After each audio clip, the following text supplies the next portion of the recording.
So eto na nga pong update natin. Cuadro Alas Casimero nagkaroon nga po ulit ng pangalawang sparring match sa mga Hapon na boksingero. At ang ganda po nung naging resulta, no, mas ginalingan po ng ating Alas, no.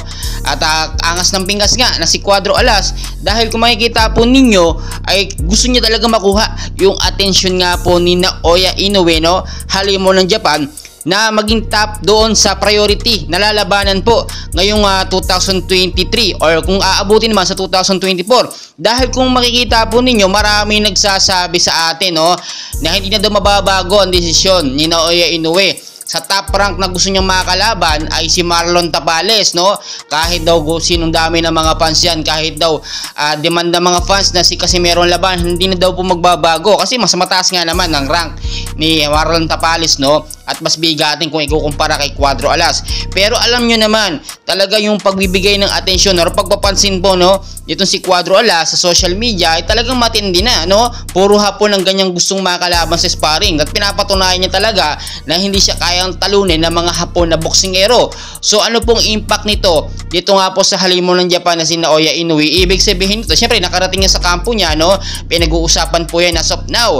At talagang ngayon, nagbabago or pinag-iisipang mabuti ni Naoya Inoue kung si Marlon Tapales pa nga ba ang gusto niyang makaharap. Ngayon darating po na October, no, hindi po tayo nagkakamali.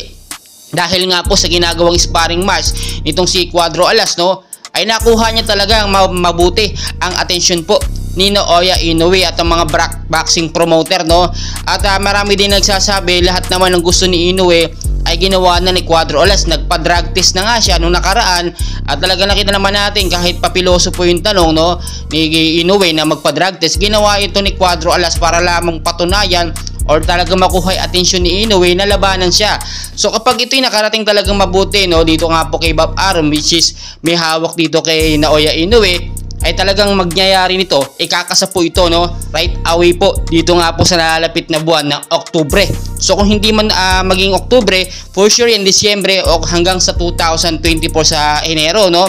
So ngayon nakita natin kung sino nga bang mananalo dito, dahil si Pacquiao mismo kampayansa siya at kampante na siya na kayang pataubin o kayang talunin po ni Casimero Cuadro Alas etong halimo ng Japan na si Inoue. Biruin po ninyo, no, gusto talaga may interest pumusta itong si Pacquiao dito sa ating kababayan na si Cuadro Alas. Kahit alam naman natin na nakikita ni Pacquiao yung galawan niya nung kabataan niya dito kay Inoue, siyempre kababayan natin ang kanya susuportahan. Siyempre Pilipino po yan, no. Kahit anong mangyari, hindi pwedeng talikuran or pwedeng suportahan ni Pacquiao ang ibang lahi, bagkus dapat Pilipino, no.